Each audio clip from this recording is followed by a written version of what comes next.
Dans cette vidéo, je vais vous parler de mon dernier voyage à travers une vingtaine de pays d'Europe. Mais revenons 4 semaines en avant. J'étais parti de France jusqu'au sud de la Suède en vélo, mais j'étais resté sur un goût d'échec dans la bouche. Pendant ce voyage-là, je roulais beaucoup, faisais quelques siestes régénératrices, mangeais un peu comme je pouvais avec mon réchaud, prenais quelques photos et trouvais des coins pour passer la nuit. J'étais rentré souriant mais fatigué, mais surtout avec l'envie d'aller encore plus au nord.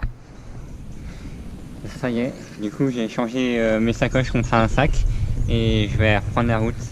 Bon, donc maintenant direction Is-sur-Tille puis Dijon, mais après je vais rejoindre Savoie pour prendre des affaires. Mon premier stop n'a pas très bien marché, mais je suis quand même réussi à atteindre Dijon. Finalement, c'est en train que je rejoins Lyon, puis Moutier en Savoie, où je dois passer pour récupérer des affaires. Une fois à Moutier, mon voyage commence vraiment. Dans un premier temps, direction la Laponie. Ma route passe par Annecy, la Suisse, Strasbourg avant de rejoindre l'Allemagne, à Offenbourg.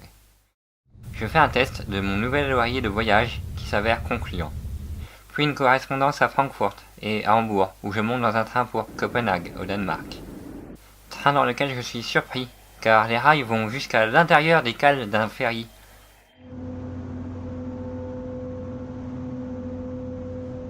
Et en remontant dans les étages, je m'aperçois que c'est le même ferry que j'ai pris il y a une dizaine de jours, mais cette fois-ci c'était avec mon vélo. Une correspondance dans la capitale danoise. Avant de monter à bord d'un train qui, après un pont de 8 km, me dépose en Suède, à Malmö.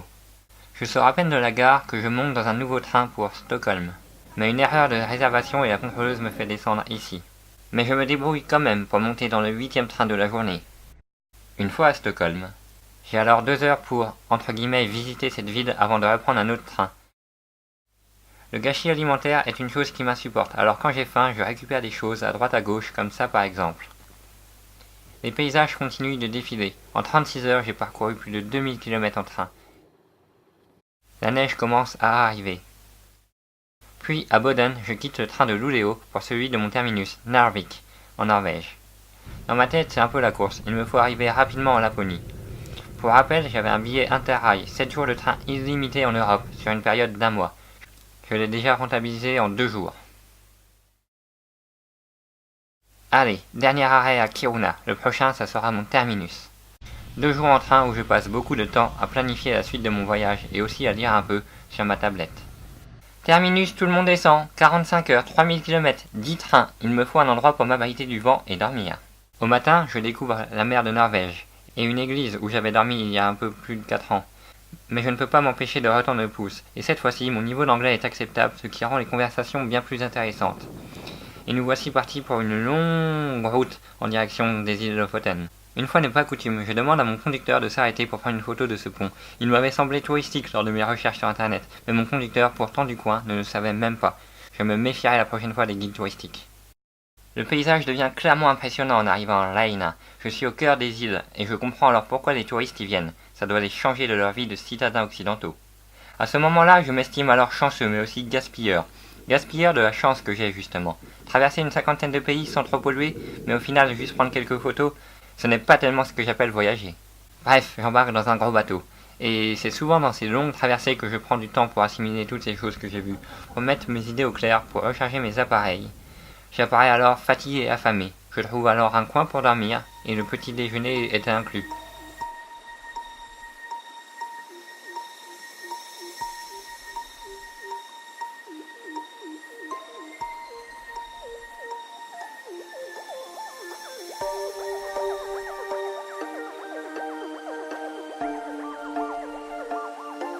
Et je débarque à Tromsø, où je passe une sale nuit après avoir eu une drôle d'histoire. Le lendemain, en stop, le conducteur s'arrête pour me montrer cette cascade.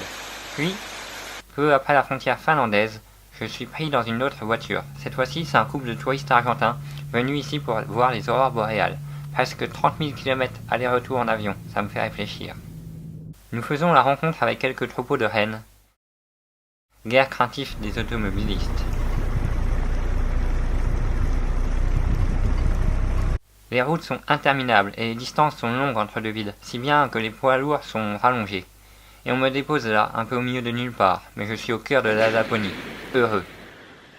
Un dernier petit coup de pouce avant une zone de confort, car j'ai une connaissance qui m'accueille chaleureusement dans sa petite demeure au sein d'une ferme de chiens de traîneau. On fait alors un petit tour dans la ferme qui compte pas moins de 250 chiens. C'est assez impressionnant.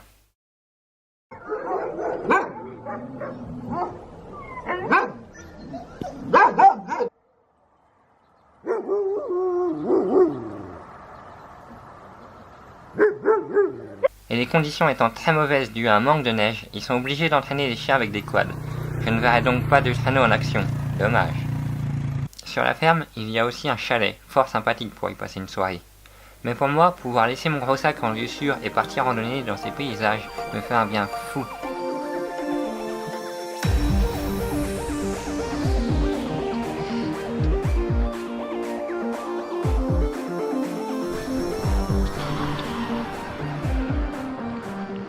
Mais les prévisions pour l'observation des aurores n'étant pas favorables, et vu qu'il fait quand même pas bien chaud dans ce coin, je décide de poursuivre mon voyage vers le sud, d'abord en bus, puis en train jusqu'à Helsinki, 1000 km plus au sud. Je ne sais pas quoi faire, ni où aller, alors je visite rapidement. Mais dans ma tête, j'ai une vieille idée qui me trotte depuis longtemps. Aller en Biélorussie. Alors je vais rejoindre les pays baltes en ferry. Donc d'abord Tallinn en Estonie, où le marché de Noël vient d'ouvrir. Un bus de nuit me fait traverser le pays, puis la Lettonie et une bonne partie de la Lituanie avant d'arriver à Vilnius, sa capitale. À partir de ce moment-là, mon voyage change un peu. Je prends moins de photos et vidéos et je pense être plus dans la résistance que dans la réelle prise de plaisir. Moins de 200 km et je débarque à Minsk, principale ville biélorusse, où il faut s'adapter à l'écriture cyrillique.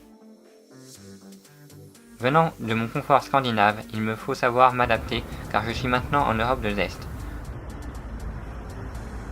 où la religion est encore bien présente. Et cette ville de Minsk me laissera au final beaucoup de ressentis que je n'arrive pas à retranscrire. Une ville et peut-être même une nation qui change très vite. Un saut de plus pour rejoindre Kiev en Ukraine. C'est un pays où je suis déjà venu, mais j'avais de la curiosité pour cette ville, je voulais y revenir. C'est un savant mélange entre tradition, ruralité, religion, et où le modernisme s'impose petit à petit, grâce notamment à des centaines de tonnes de béton. Mais c'est aussi un pays engagé dans les conflits armés sur son territoire. En périphérie, c'est assez récent, mais ce n'est pas aussi développé que dans nos contrées françaises. Toujours en allant au sud, je me dirige à Odessa. 5 € pour 500 km en train couchette avec 2 boissons. J'en profite un peu pour écrire mon carnet de bord. Ça me rappelle drôlement le transsibérien. Je débarque de nuit dans cette ville maritime qui borde la mer Noire. Mer qui bloque mon avancée vers le sud. Alors je reviens à l'ouest. Les routes sont de simples chemins dans la campagne moldave. La capitale de la Moldavie, c'est Chisinau, et j'y pose les pieds. Mais je ne me sens pas très à l'aise, alors je continue mon chemin, et j'arrive à Bucarest, en Roumanie. Les 3 pays précédents m'ont fatigué, j'ai eu besoin d'une zone de confort, alors je traverse la ville à pied pour rejoindre un lieu qui, de par le monde, m'apporte un peu de sécurité. C'est la gare ferroviaire, avec un grand tableau des départs. On traverse doucement la chaîne de montagnes des Carpates, et je fais connaissance avec une vieille dame. Et de manière globale, comme dans les pays de l'Est, ils sont curieux, même s'ils ne parlent pas anglais. Alors on bafouille, on tente, on rigole, on échange. Mais merci à ces personnes qui rendent mon voyage vivant. Elle descendra ici, me laissant seul pour passer la frontière, avant d'arriver à Budapest, en Hongrie. Je voulais revoir le Parlement, mais du coup je rate un train journalier à 1 minute près. Je me rabats alors sur la gare routière, pas toute récente. On traverse la frontière croate, car ma destination est Zagreb. Je fais ce petit détour car je voulais me souvenir de ce goût si particulier des boleks qu'on m'avait offert lorsque j'étais allé en Turquie en 2015. Une fois mes saveurs comblées, je peux repartir. Pour Ljubljana en Slovénie, on se rapproche de l'ouest et les prix augmentent, alors je ne m'éternise pas. En Italie, je retrouve l'Adriatique au niveau de la ville de Trieste. Puis, à bord des trains de la compagnie italienne que je commence à bien connaître, je longe la mer pour une correspondance à Venise, sous la pluie. En Europe continentale, je suis allé dans tous les pays, sauf 2, alors je me dirige vers l'avant-dernier. C'est Saint-Marin, un petit état enclavé en Italie. Puis, je voulais m'offrir de petites vacances en Tunisie, donc je traverse l'Italie puis rejoins la Méditerranée pour prendre le bateau au niveau de Salerne. Mais comme toutes les choses, le voyage comporte aussi ses imprévus, comme par exemple l'annulation de la traversée. Au revoir bateau, et tant pis pour la Tunisie. Et pour donner raison au dicton « tous les chemins mènent à Rome », je m'y rends. Enfin, c'était surtout pour revoir le Vatican, et je me rends au port de Rome, à Civitavecchia exactement. Et un autre gros bateau m'attend. En mangeant, je passe après une classe de collégiens. Autant dire que manger les restes dans leurs assiettes suffit à remplir largement mon ventre. Tant pis pour les regards qu'ils me jettent, pas de gaspillage alimentaire. Après 20 heures de traversée, on débarque. Ce n'est pas la Tunisie, mais Barcelone, une ville que j'aime bien. Cette nuit, alors que je dormais dans la rue, comme à mon habitude, une personne a fouillé dans mon sac, et le matin il manquera ma carte d'identité, beaucoup de liquide, ma carte bancaire et aussi ma tablette. Le réveil est dur. Je comprends alors mieux ce petit panneau à la gare. Par chance, j'avais déjà réservé un bus, donc pas besoin de payer. Un bus pour Andorre. C'est bon, maintenant j'ai visité tous les pays de l'Europe continentale. Et avec le vol de ce matin, je suis un peu perdu, je vais écourter mon voyage. J'enclenche alors le mode Retour Express, et quand je suis dans ce mode, rien ne peut m'arrêter. Pas même la fraîcheur des Pyrénées en stop, les gilets jaunes pour redescendre sur Toulouse, les contrôleurs SNCF jusqu'à Lyon, ou les barrières de chantier sur Chambéry pour passer une dernière nuit. Et après 3 semaines, retour à la case départ. Ici, presque rien n'a changé, moi non plus. Enfin, si, je suis fatigué.